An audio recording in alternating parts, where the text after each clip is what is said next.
It's 2023, and Estée Lauder, the company, not just the lipstick on your mom's dresser, hits a market value north of $100 billion.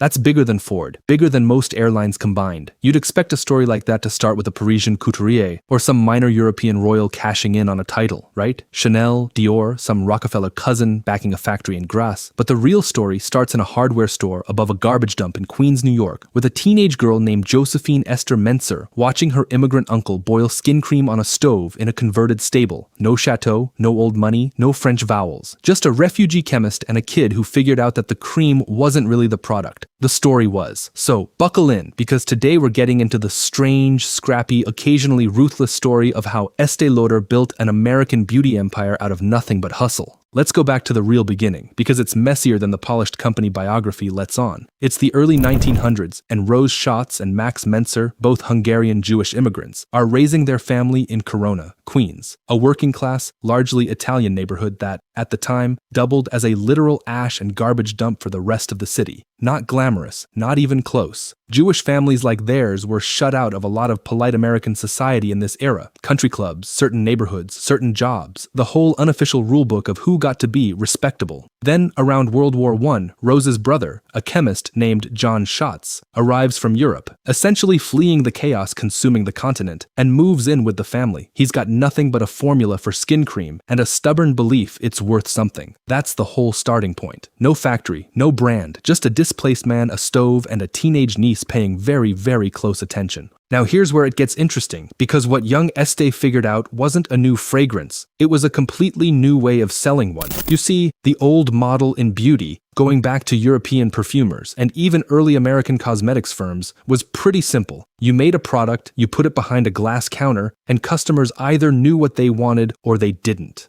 Take it or leave it. Estée blew that up. She started giving women free samples, letting them touch and try creams right there at the counter. And this is the part that changed the entire industry. She pioneered the gift with purchase. Buy a lipstick, get a free sample of something else. It sounds small, but think about it. She was essentially trading a tiny bit of margin for something priceless, which was a direct relationship with the customer. That was radical. The old way sold objects. Estée sold experiences, and she sold the fantasy that you too could have this glamorous life, one jar at a time. But she didn't build this alone, and here's a name that mostly got erased from the glossy version of the story. Her husband, Joseph Lauder, who she married in 1930.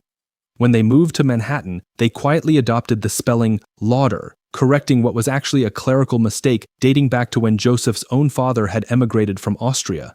Joseph co-founded the company with her in 1946. His name is literally half the brand. Yet in almost every retelling, he fades into the background while Estée becomes the singular genius. It's a very familiar pattern, right? The quiet partner who provides stability and capital, while the charismatic front person becomes the myth. Joseph handled the business machinery. Estée became the face, the story, the person you'd think built an empire out of sheer force of personality alone. Let's actually put some numbers on this thing, because the scale gets genuinely absurd. From that stove in Queens, the Estée Lauder Companies now pull in over $14 billion a year in revenue. They operate in more than 150 countries. At their stock market peak in 2023, the company was worth more than Ford Motor Company, more than most national airlines. The Lauder family itself still controls the whole thing through a dual-class share structure. They own roughly 38% of the equity, but because of how voting shares are split, they command something like 86% of the actual voting power. That's not just wealth, that's a dynasty with a lock on the steering wheel, generations after the founder's death. So how did the money actually flow? Here's the mechanism, and it's honestly kind of genius. In 1953, Estée launches a fragrance called Youth Dew, but she doesn't sell it as a perfume. She sells it as a bath oil. Why does that matter? Because bath oils weren't restricted the way fine fragrance was at department store counters, and women could buy it themselves without needing a man to gift them perfume, which was still the social norm at the time. Customers ended up dabbing it on like perfume anyway, using way more product per bottle than a standard fragrance would require, which meant they came back and bought more, constantly. It's basically the razor and blade model, decades before anyone called it that. Cheap to produce, but priced and marketed like pure luxury, and structured so customers burned through it fast. This is the influencer marketing of its era. Create the desire, remove the friction, and let repeat purchases do the rest.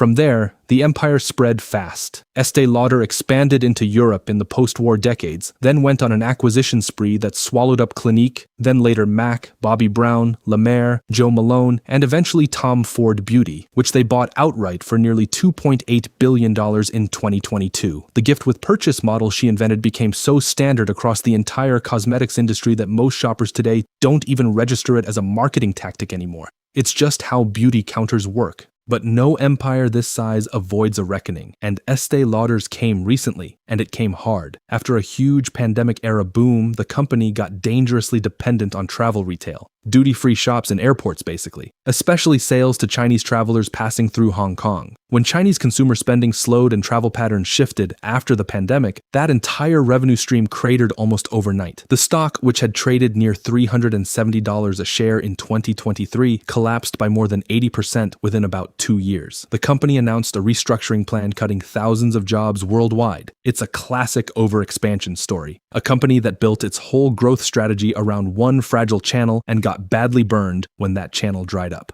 Today, the company has a new chief executive, Stéphane de la Faverie, who took over as president and CEO in January of 2025, while William P. Lauder, grandson of the founder, remains chairman. Annual revenue has slipped to around $14 billion, down from over $15.5 billion at its peak, as the company works through that restructuring plan. The Lauder family, meanwhile, still holds board seats, and that's supermajority voting control, decades after Josephine Esther Mentzer first learned to mix cream in a queen's kitchen. Now look, this video focused a lot on the glamour and the marketing genius here, but it's worth being honest about the less flattering parts of this history too. First, that erasure of contributors we already touched on.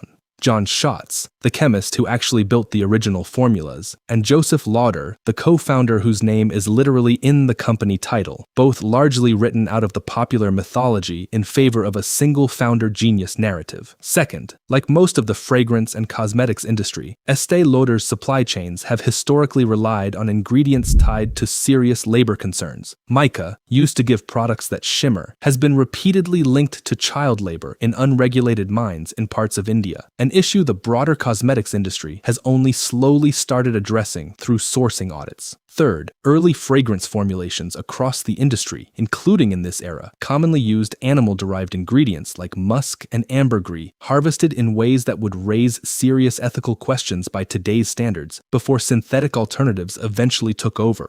In the end, maybe that's the real lesson buried under all the lipstick tubes and perfume bottles. The beauty industry has never really been in the business of selling cream or scent. It's been in the business of selling belief. So here's the question worth sitting with. When you buy that jar or that bottle, are you paying for what's actually inside it, or are you paying to believe in the story of the person who made it?